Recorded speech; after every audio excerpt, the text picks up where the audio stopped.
Doctor نے پوچھا کہ اپنے بچوں کو کتنی عمر تک پاک کرنا، یعنی ان کے بدن کو صاف کرنا، کپڑوں کو صاف کرنا ایک ماں کی ذمہ داری ہوتی ہے۔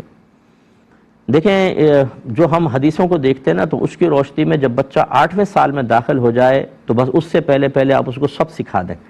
کہ کیسے بیٹا واش روم جاتے ہیں، کیسے استنجا وغیرہ کرتے ہیں، اور کپڑے پاک کرنے کا بھی اس کو شعور تھوڑا تھوڑا دے دیں، جو اگرچہ بھی احتلام والا معاملہ تو نہیں ہوگا، لیکن اگر کوئی گندگی لگ جائے، پیشاب لگ جائے تو کیسے اس کو پاک کرنا چاہیے، ایک دو دفعہ پاک کر کے دکھا دیں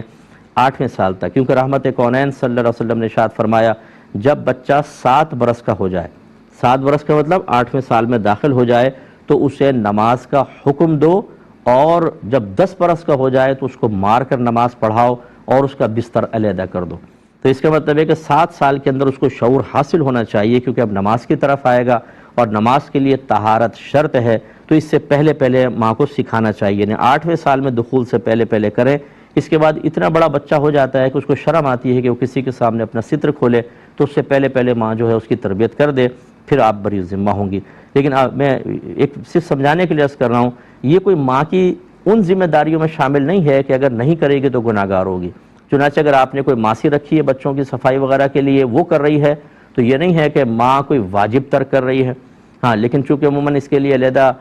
میڈ وغیرہ نہیں رکھتے ہیں کوئی ماسی وغیرہ، تو پھر اس لیے اگر ماں خود کرتی ہے تو اس کا لحاظ کر لیں۔ ایک بھائی